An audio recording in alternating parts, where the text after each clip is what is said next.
तस्करे ही तस्करे। तस्करा नंबर 1। किताब शिकवा से माखूज, मुसन्निफ सईद जाफरी। हमारे एक दोस्त लाइब्रेरी में काम करते हैं और काम भी भला क्या करते हैं, बस अपना भाड़ सा मुंह खोलकर जो आता है बक देते हैं। और इसमें भी इनकी हिस्से मज़ाह अपने उरूज पर नज़र आती है। अक्सर जब कभी कभार हमारा मन करता है और मिजाज का जायका बदलना मकसूद होता है, तो हम इनके तुक में रहते हुए बेतुकी गुफ्तगू सुनने के लिए चले जाते हैं। और कभी हम मुताले के गर्ज से लाइब्रेरी में कदम रंजा फरमाकर इनकी लाइब्रेरी को जीनत बख्श देते हैं। वरना हम कहाँ और लाइब्रेरी कहाँ, कहाँ ज़मीन और कहाँ आसमान। क्योंकि भारी भरकम अल्फाज अक्सर हमारे मिजाज गिरामी पर गिरां गुजरते हैं, लेकिन इसके बावजूद हम अपनी पेशानी पर शिकन तक नहीं आने देते और अपने हाजमे को दुरुस्त रखने की कोशिश करते रहते हैं, ताकि फ़िज़ा खुशबू से मुअत्तर न होने पाए और कोई इस खुशबू का आदी न हो जाए। हम माजरत खां हैं कि आपको असल सूरत हाल से हटाकर खुशबुओं की वादी की नाहक सैर कराने ले गए। हाँ, तो एक दिन हम एक माह के अखबारात का मुताला करने की गर्ज से लाइब्रेरी चले गए।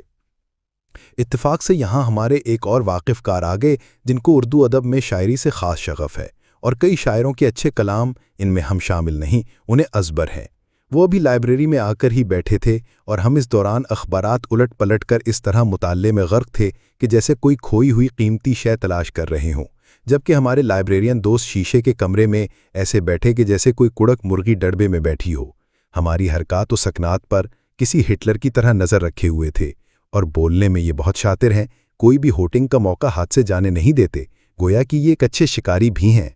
ऐसे में हमारे दूसरे वाकिफ़कार दोस्त, जिनकी आमद को लाइब्रेरी में अभी चंद ही लम्हे गुजरे थे, कि वो हमसे मुखातिब होकर बोले, सर आप अखबारात में क्या तलाश कर रहे हैं? इनके लबों से इन एटम बम से ज़्यादा ख़तरनाक अल्फाज का निकलना था कि जिनको सुनते ही डड़बे में बैठी कुड़क मुर्गी इस तरह उछली कि जैसे अंडे सहते सहते कोई बच्चा निकल आया हो, और फ़ौरन इन दोस्त ने हम पर एक जुमला कसते हुए ऐसा रसीद किया कि हम बिलबिला उठे।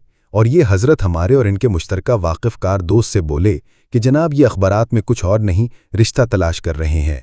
इनकी ये अल्फाज हमारे मिजाज गिरामी पर बहुत गिरां गुजरे और हमने अपने इस वाकिफ़कार दोस्त को मुखातिब करके कहा कि मियाँ आपने मशीन में तेल डाल ही दिया, अब ये मशीन सुलगती ही रहेगी। हमारे ये फ़िक्रे सुनते ही लाइब्रेरियन दो ज़ोरदार कहका लगाकर हंसे, तो हमें फ़िक्र लाहक होने लगी कि कहीं के कहकादार आवाज़ के इर्ताश से शीशे की नाजुक दीवार में शिगाफ न पड़ जाएं। खैर, वैसे तो ये दोस्त हर किस्म के शिगाफ भरने में अपने आप को पीएचडी कहलाते हैं, और ये सच ही है कि इनकी शानदार हिस्से मज़ा हर तरह का शिगाफ पुर करने की सलाहियत रखती है, बस ये अपना ही शिगाफ पुर न कर सकी।